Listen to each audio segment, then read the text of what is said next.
Have you ever pulled out your Christmas decorations and wondered to yourself, why am I doing this?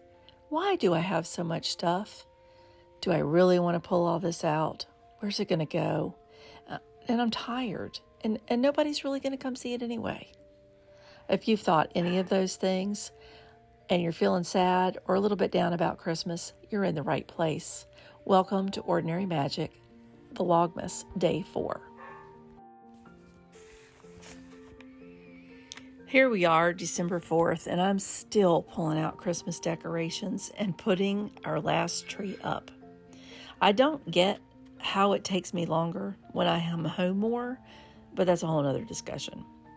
This tree's been around longer than I have, so I feel like it's something special that it continues to be part of our Christmas. It's a bit sharp, takes a delicate touch, because as pretty and shiny as it is, it can cut you if you're not careful.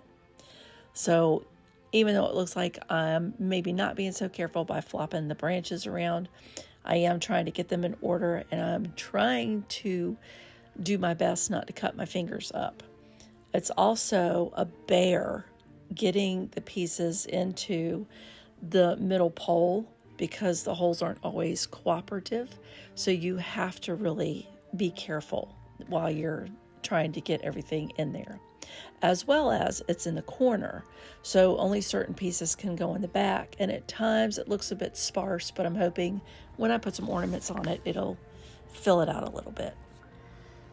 This tree that you see is older than I am, and it has spent a lot of time in storage, and we're trying to show it some love once again. Just like some of the old holiday traditions. I know this time of year is hard for a lot of people, especially if you don't get to see your children, if you're estranged from your family. And it kind of brings back a lot of sad and just yucky feelings. And I get sad at this time too, because a lot of my decorations are things that were my parents and were my brothers, and they mean a lot to me. Or things that I grew up with in my childhood, things that my children have, their ornaments. It makes me maudlin. It really does. And sometimes I have those thoughts.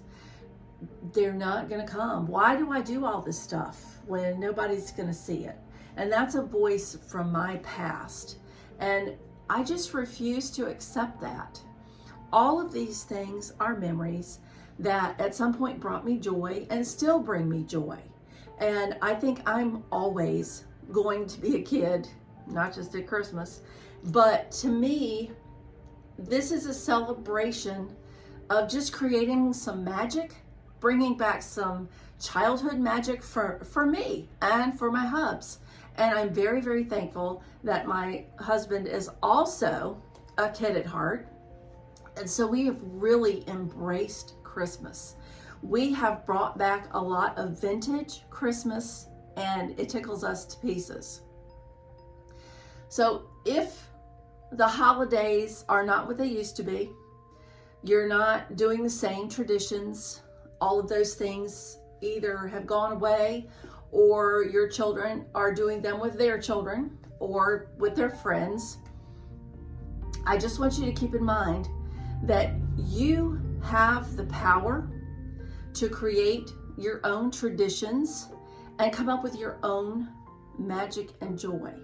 So if you're feeling maudlin, if you are not looking forward to the holidays and you're not going to have the big family traditions that you used to, I want you to think long and hard about when you were a child.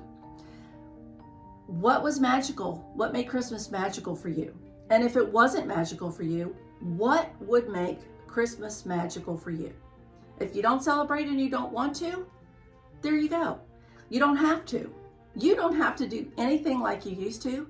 You don't have to wait on anybody else to have a tradition or to do something that you like to do. Get a group of friends. Go to the senior citizens home and do some things with them. They would probably love some company and some cheer. So find ways that you can bring cheer and traditions into your life at this point, because honestly, we only have so many Christmases left. We don't have that expectation that they're going to stretch on. And so why not embrace them and enjoy them any way we can? So I am putting it out there to you to find some new traditions, to find some comfort, some joy and magic from this season right where you are right now.